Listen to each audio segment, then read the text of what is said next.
నీకు ఇష్టమైన వారి మీద కోపం వస్తే ఏం జరుగుతుంది? చిన్న చిన్న కోరికలతో, చిన్న చిన్న విషయాలకు తృప్తి పడటమే ఉత్తముడి యొక్క లక్షణం.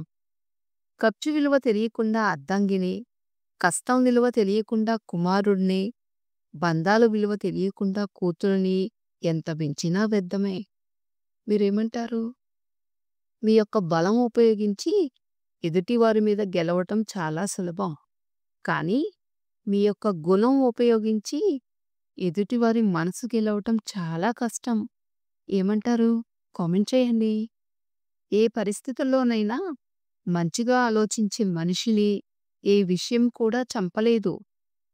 ప్రతి విషయాన్ని చెడుభావంతో చూసే వ్యక్తిని ఏ ఔషధం కూడా బాగు చేయలేదు. మీ దగ్గర ఏమీ లేనప్పుడు మీకు ఉండే ఓపిక, అలాగే మీ దగ్గర అన్నీ ఉన్నప్పుడు మీ యొక్క ప్రవర్తన, ఈ 2 విషయాలు మీరు ఎలాంటివారో చెబుతాయి.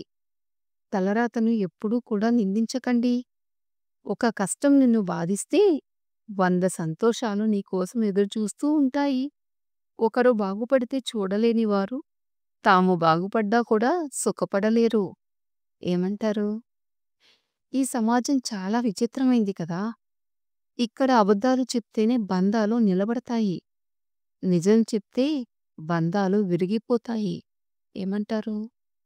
మీ యొక్క నిజాయితీ, ధైర్యం, అలాగే తెలివితేటలు ఇవేవీ మిమ్మల్ని గెలిపించలేనప్పుడు మీ ఓర్పు, సహనం మాత్రమే మిమ్మల్ని గెలిపించగలవు. అర్థమైందనుకుంటా. ఓర్పుగా పనిచేస్తే నీ శ్రమ ఎప్పటికీ వృధా కాదు. ఓర్పుగా పనిచేసి చూడు, నీ శ్రమకు తగ్గ ప్రతిఫలం తప్పకుండా దొరుకుతుంది. ఎదుటి వాళ్ళల్లో తప్పులు వెతకటమే పనిగా పెట్టుకుంటే బంధువులు, స్నేహితులు ఎవ్వరూ మిగలరు. ఎవరిని తప్పు పట్టవద్దు, అలాగే నిందించవద్దు. ఎవరి పరిస్థితులు వాళ్ళవి. మీరు విమర్శలను వినయంతో స్వీకరించినప్పుడే విజయం మీ వెంట నవ్వుతూ వస్తుంది. జీవితం నిజాయితీ పరులను ఏడిపిస్తుంది. నిందలు వేసేవారిని నవ్విస్తుంది. విమర్శించేవాడు దిగజారిపోతాడు, విశ్లేషించేవాడు ఎదుగుతాడు. ఏమంటారు? ఆహారం లేకుండా ఒక రోజంతా ఉండవచ్చు, కానీ ఆప్యాయత లేని చోట అరక్షణం కూడా గడపలేము. కింద పడకుండా ముందుకు సాగడంలో గొప్పతనం ఏమీ ఉండదు. కింద పడిన ప్రతిసారి లేచి నిలబడి ముందుకు సాగడంలోనే గొప్పతనం ఉంటుంది. పట్టరాని సంతోషాన్ని, అలాగే భరించలేని బాధను నీకు ఎక్కువగా ఇచ్చేది నువ్వు ప్రేమించిన వారు మాత్రమే.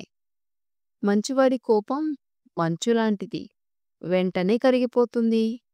చెడ్డవాడి కోపం నిప్పులాంటిది, ఎప్పటికీ కాల్చివేస్తూనే ఉంటుంది.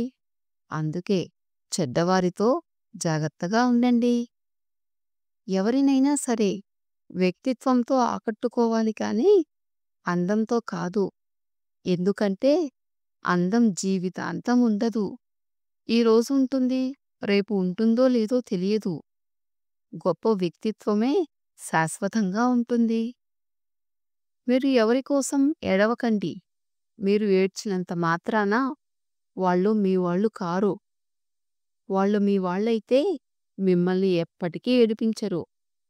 నువ్వు సులభంగా నోరు జారిన మాటలే మనసుని బలంగా బాధపెడతాయి. ఏమంటావు మిత్రమా? నీతిని నమ్ముకున్నవాడు చెప్పుడు మాటలకు లొంగడు. నిజాయితీని నమ్ముకున్నవాడు ఎవరి చెప్పు చేతల్లోనూ ఉండడు. ఇదండి మరి ఈ వీడియో నచ్చితే లైక్ చేయండి. ఏ సూక్తి బాగా నచ్చిందో కామెంట్ చేయండి. ఇలాంటి మరిన్ని ఇంట్రెస్టింగ్ సూక్తుల కోసం నా ఛానల్ని సబ్స్క్రైబ్ చేసుకోండి. ఈ వీడియో నచ్చినట్లయితే మీ ఫ్రెండ్స్ అండ్ రిలేటివ్స్కి షేర్ చేయటం మర్చిపోవద్దు. Thank you for watching.